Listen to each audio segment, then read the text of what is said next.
Okay, time to do this again. I apologize first off if I sound and look like shit. It's because I'm sick. Fucking hate getting the flu, especially this time of year. It's September, which is like one of my favorite months. Fall is just around the corner. You can feel the chill in the air. Usually it's when I feel my most creative, but this time around I feel like a giant pile of elephant manure.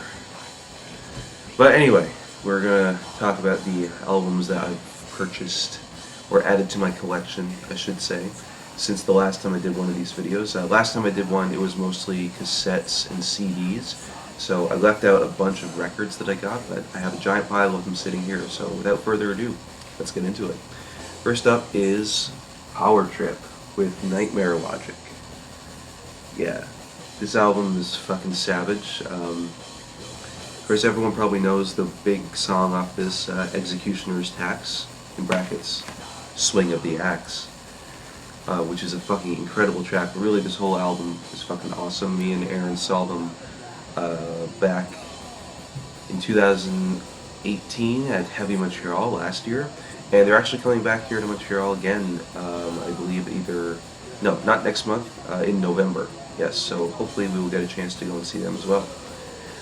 Next is Immortal, with Sons of Northern Darkness. I almost said the name of my friend's band, Sons of an Eastern Moon, but no, Sons of Northern Darkness. This is my favorite Immortal album of all time. The songs in this are so goddamn good. All of my favorite Immortal tracks, like One by One, the title track, Tyrants especially, In My Kingdom Cold, which might be one of my favorite black metal songs of all time, and Antarctica, which I fucking love that track as well. Here's the lyrics on the inside of the gatefold cover. It's pretty fucking awesome. And I'm pretty sure the vinyl itself is just black. Let's have a look. I haven't opened this one in a long time. Yeah, the vinyls are just black. In a black sheet. Because of course they are. One might even say they are damned in black. It always takes me fucking forever to put these sleeves back inside the fucking, or the envelopes. I don't know what they're called. The sleeves back inside the sleeve? I don't know. Then we have Magma by Gojira. Once again, me and Aaron saw these guys last year at Heavy Montreal, and they were fucking incredible. Like, holy shit, one of the most intense show experiences I've ever had in my life. On the inside we have this little lyric sheet that has a picture of the band. Yeah. And then all the lyrics are on the back, which is cool. And I'm pretty sure the record itself is black as well. Yes, it is. But the inside is the little sun logo on the cover of the album art here. So that is Magma. This album is fucking sick, by the way. If you haven't heard it yet, like, and you're a Gojira fan, or you just like this kind of metal, go check it out. Next is a classic that I still have in the sleeve, Spiritual Healing by Death. By sleeve, I mean the little protective, like, plastic case that it comes in. Released on Relapse Records, produced by the one and only Chuck Schuldiner, may he rest in peace. I think, yeah, this is just a one thing here. The record itself is black with this art. Basically the same picture that's on the cover art, but done in black and white, or, well, white and red, really, which is cool. And on the inside we have this little booklet here for the lyrics, which is all these cool pictures of the band on the front and on the back as well, which is sick. And then all the lyrics on the inside done in blue. Yeah. So that's pretty cool. I feel like I'm just saying that's pretty cool a lot, but you know, when you feel like a pile of shit, there's only so much that you can do. So I do apologize beforehand. But, you know, I do love talking about my record collection. It's going to take me forever to get this fucking piece of shit back into the sleeve, because apparently I'm incompetent. Oh my god, come on. There we go. So I love records, but that is like my one big issue with owning a pile of them. It's like, every time I take them out, I'm just like, oh god. I like loathe having to put them back into the sleeve. Take a sip of coffee. It's been one of those mornings. Next we have a friend's band, multiple friends of mine, Crosstitution, with the Mesolimbic Pathway. These guys are a death metal band from here in Montreal. They're fucking sick. My friend Lee used to play guitar with them. I mentioned them in the last video because I also own one of their CDs, a different album by theirs. But their frontman Fez is a good friend of mine as well, and he's a fucking cool dude. But this band is fucking sick. If you ever get a chance to go see a live show of theirs, do it. I'm pretty sure, yeah, the record itself. Oh no, we got a different one. This warrant's showing. This record is white. Ah, look at that. Beautiful. Pearl white. Yeah. That's so cool. I love records that have a different color than black, because most of them are black, of course. Although I know it costs a bit of extra money to get this done, but, you know, it's worth it. I think, just to stand out from the crowd, you know. And all that cool, fun stuff. I really hope that the battery doesn't die on this camera before I go through. Before I go through this this whole pile here. Just try not to be too slow. Next up is Bat Salad by High on Fire, the single they released for Record Store Day this year. Yeah, there's 3 tracks on here: Bat Salad, and then Into the Crypts of Rays, which is a Celtic Frost cover, and Don't Bother Me, which is a Bad Brains cover, I'm pretty sure. Yes. And this is the last thing that High on Fire ever did before Des Kensel left the band. Sorry, I had to go check my lunch. I will be back. My apologies for that, but I had to go and check my lunch for today, as I am a working man. I am the working class, of course. But yes, Des Kensel, the drummer of High on Fire, recently left the band, which is sad because he's been with the band for a very, very, very long time, and me and Aaron are going to see them in November, and I was really hoping to see, like, you know, their solid lineup, but, you know, people got to move on, do their own thing, so it is what it is. Next we have the Rolling Stones early tracks. Not something I would normally have in my collection, honestly, but this was offered out for free for Record Store Day. So, you know what? I'm not going to turn up free music. I'm just not. It's fucking awesome. So, even though I'm not like the hugest Rolling Stones fan, I do like some of their tracks, of course, Painted Black especially. It's still cool to have something like this. I think this is rad. It's a cool idea to give out free music for Record Store Day, especially from a band that definitely has a shit ton of money and don't need it. Next we have an interesting album, something that's not normal in my collection. Earl Sweatshirt with some rap songs. The reason I have this, and oh, by the way, it is signed by him. The reason I have this is because me and a couple of my friends went to see him when he came here to Montreal, and a friend of mine, Adam, who is a very big fan of his, took me and another one of my friends, Aaron, not my girlfriend, different Aaron, to go see him at, I can't remember what venue, I think it was Corona Theater, and he bought us VIP passes, which was very, very generous of him. And the VIP pass included a copy of the album signed by Earl.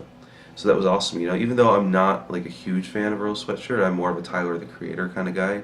It was really an awesome show. It was interesting to go and experience a different type of music concert that I'm used to, because obviously I'm in the metal community, so not something I normally do. Next we have a fucking awesome album, one of my favorites, Satanic Royalty by Midnight. Yes, I love this album, love it to death. I credit my girlfriend Erin for getting me into this band in the first place. I've never even heard of them until she brought them up to me. Awesome picture of Athnar there on the back, wielding a flaming upside-down cross. Savage stuff. There's actually a poster that I got that came with this album that I have on my wall behind me. Then look at the art on the inside. Like, I love this. Just this dark fucking blue with like black and white details on that church bell, and then like this pentagram goat on the back. Like, that is so fucking cool.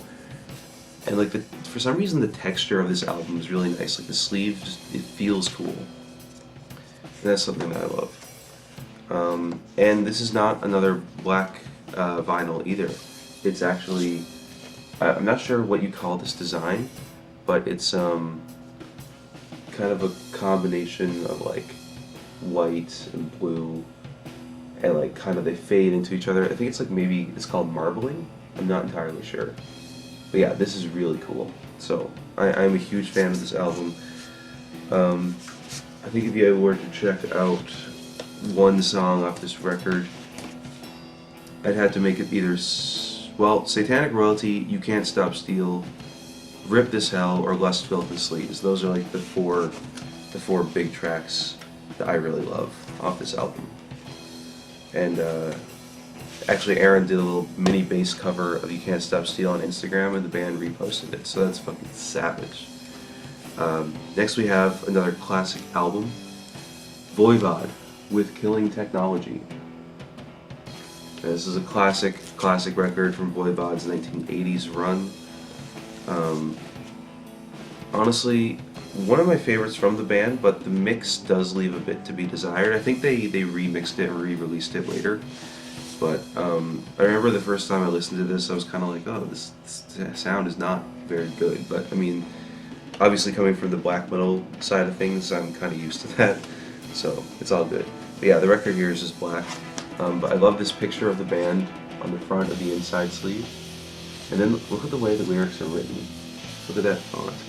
It looks like it's handwritten by the band, or probably by Snape, in all honesty. So that's fucking cool as hell.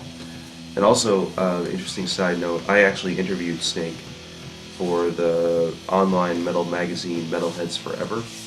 So if you want to go try and find that, just type in my name, and then Snake, and then interview, and then Metalheads Forever, and you'll probably be able to find it quite easily. Actually, you probably don't even have to type in my name, in all honesty. God. Next we have a very interesting album for me as well. God's the Earth by The Sword. And the reason this is interesting for me is because my favorite Sword album is Age of Winters, because that's the album that got me into them. And I remember when Gods of the Earth came out, I didn't like it very much. I was very torn because I felt the songs were kind of boring in comparison to the songs on Age of Winters. The songs on Age of Winters had such like life to them, you know? But in retrospect, now that there's been a bit of time, a lot of time I should say, I mean God, it's been almost 10 years since the time I first heard this record. I can genuinely say that Gods of the Earth is fucking awesome. It's become one of my favorite albums by The Sword, actually. In comparison to what they're doing now, because I mean I know they're gone on the hiatus, but like I do like their most recent records, like Used Future and High Country, but it's not as good as when they were a lot heavier when they were younger. I'll just say that. And when I saw them live, I saw The Sword live with Aaron. Actually, that was where we met. We met at the show for them back in early 2018, and I was very, very excited to see the band that got me into metal in the first place. but they unfortunately didn't play very much old stuff. They didn't play any old stuff actually outside of like, I think they played Lawless Lands. Yeah, they played Lawless Lands from Warp Riders. That was the oldest track they played, which is really disappointing. But that show will still always hold a very special place in my heart because it's when I met Aaron. And yeah, the inside is just kind of like all the lyrics on this cool little art here, and the record itself is black, I'm pretty sure.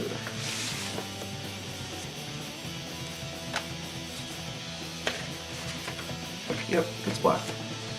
Typical stuff. Down there. Released on Kamado Records, by the way, which I don't know if they're even still a thing. I don't even know if they're still active releasing music. I haven't heard anything about them in a long time. Next we have the last, oh wait, no, not quite the last, but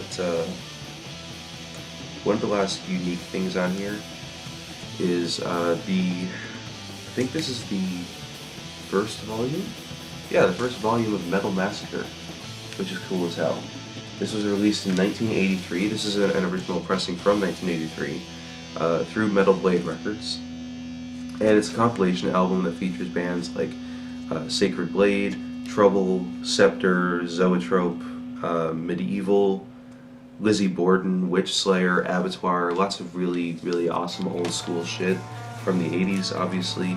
I got this in the United States when I was on tour with Fog Lake in Philadelphia, which was in a record store that was right next to the venue that we were playing. And of course the album itself is black in this weird like contorted plastic sleeve that's not nearly as protective as the other ones. But yeah, it's really cool to have like some like, I don't know, like not really underground but kind of like old ass stuff from the 80s, like original pressings in my collection. And I'm really happy to have this. And when I saw it, I was actually going to buy Moving Pictures by Rush on vinyl, but then I saw this and I was like, oh god, I gotta buy this instead. Next up we have, hold on a second here, so make sure I do this right. Yes, so the last album that I've actually purchased in this collection here is the classic Painkiller by Judas Priest, the best album this band has ever done. This is an album that is so fucking incredible that if some alien came to this planet and asked, you know, define heavy metal, it'd be Painkiller. It would be Painkiller because this album is savage from front to back. It does not like stop. It does not give you a minute to breathe. It's just fucking incredible from the opening of Painkiller, that drum intro, which is so fucking savage, right up to One Shot at Glory when it ends. Maybe A Touch of Evil is like the one moment where it kind of like dips down a little bit, but it's still a fucking awesome song. But yeah, Painkiller is without a doubt one of my favorite albums of all time, of any genre. So if you haven't listened to it, what the fuck are you doing with your life? Next up, we have a giant pile of albums that I'm just going to kind of go through really quickly, because I found these with some friends while exploring an abandoned place, and that is all that I'm going to say about that. So this is stuff that's not normally something I would put in my collection, but it's mostly classic rock from like the 60s and 70s that, even though it's not typically what I listen to, I still like to have it in my collection just because I do like classic rock quite a bit. I mean, it depends on the band for me, but I'm obviously more of a metalhead than anything, but I do like bands from this era as well. So we have The Doors with Absolutely Live, Janis Joplin with I got them old Cosmic Blues Again Mama, which is an insane album title. I really like the artwork on this one. Next there's Neil Diamond with Love at the Greek, recorded live at the Greek Theatre. My dad is a huge Neil Diamond fan, so I have a really soft spot in my heart for him. I grew up listening to a lot of his music. Next is The Doors with 13. Light My Fire is the first track on this one. Then we have Bob Dylan with Bringing It Back Home. Bringing It All Back Home, sorry. I know I have a lot of friends who are very big Bob Dylan fans. The Beach Boys with Surfin' Safari. A compilation album from the Beatles just called Beatlemania. Although it is an official release that was released by Capitol Records. John Denver's Greatest Hits. My dad is also a huge John Denver fan, so I grew up listening to a lot of his music, especially tracks like Calypso, Leaving on a Jet Plane, Take Me Home Country Roads, of course, which is a meme now. But I really do have a soft spot for John Denver as well. We have the Monkees with More of the Monkees, of course the band that never made it big because of the Beatles, or never made it as big as they should have, rather. Still somewhat in the rapping, we have Spirit of America by the Beach Boys. And I really like the art on this. It's very, very colorful, very bright, on the back as well. I mean, I'm not a huge fan of America the country, or the culture, but it's cool to have something like that. Then we have John Lennon and Yoko Ono. Actually I forget the name of this record because there's no title on the record sleeve itself. Oh wait, here it is. It's called Unfinished Music No. 2, Life with the Lions. So I'm guessing this is more of like a demo compilation.